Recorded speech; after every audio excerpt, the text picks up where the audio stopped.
Okay, so today we're going to get a little serious again, and we're going to talk about depression.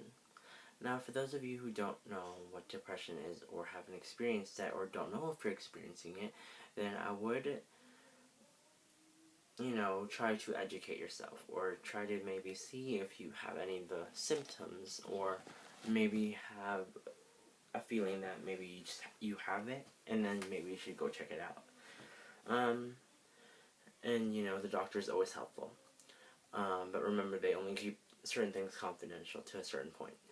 So for you to feel safe, do whatever you need to do to get that knowledge. Now, from most of the time, not a lot of people consider depression as a real mental illness. A lot of people think that it's just something that happens when you're bored or inactive, and that's not true. So a lot of people say that they're like to get rid of depression, you should go outside and work out. Now, I don't know about you or anybody else, but I have depression and I work out, but it doesn't do anything for my depression because it's still there.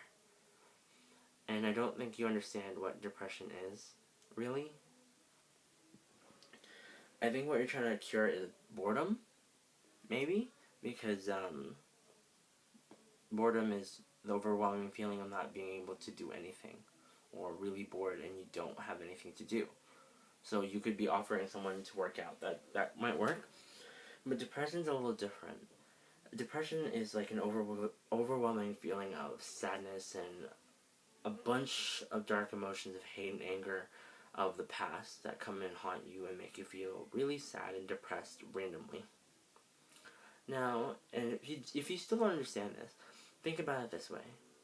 Imagine waking up with the sun on your face and you feel like today's going to be that day. You're literally going to work hard and go to work, go to school, and work really hard towards that goal. And then coming home to eat your food and do your homework, or clean the house, or do whatever you need to do. Then eat dinner and then go to sleep and then do it again the next day, or accomplish the goal.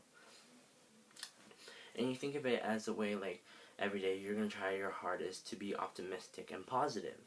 Now, for someone who's depressed, they could have the same mindset as you, but during their day, as they are, smiling or being really happy or laughing with a joke, they could instantly snap. They could have that. They could just be automatically all of a sudden for no reason of their own, for them to not understand why it just happens, but for it to just hit them, and for them to be filled with sadness, and they would want to curl up in a corner and cry and shake and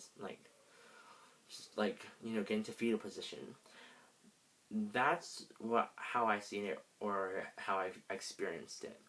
Now, I don't only have depression. I also have a lot of terrible anxiety and paranoia, and a bunch of other stuff I'm not going to get into.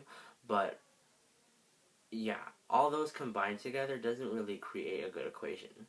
So there are techniques that you can do to try to help yourself cope. So basically, some of the things I do is I have a journal, and I keep my notes, and I write things that I want to write in it, and I keep that to myself. It's a personal journal. I sing, I listen to music, you can play instruments, you can draw, you can paint, you can literally do anything, just as long as it's not harming yourself or your body, because you're trying to get away from that. You're trying not to creep into that. You're trying to cope with it better. You're not trying to, make it worse for yourself. You're trying to be able to do something that will not harm your body, but be able to help you cope better in a safer, space. So find your own thing. Find your own outlet. Maybe you need more outlets, right?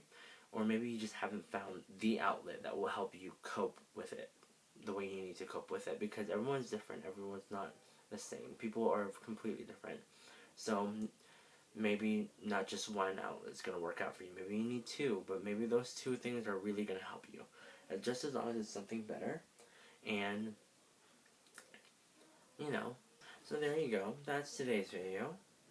So remember, if you're ever feeling alone, there are phone numbers you can call, hotlines too, and there's always, you know, your friends to talk to, or if you ever really need to talk to somebody, you can always, you know, talk to me, because I don't really sleep, but I do sleep sometimes, but I don't really sleep.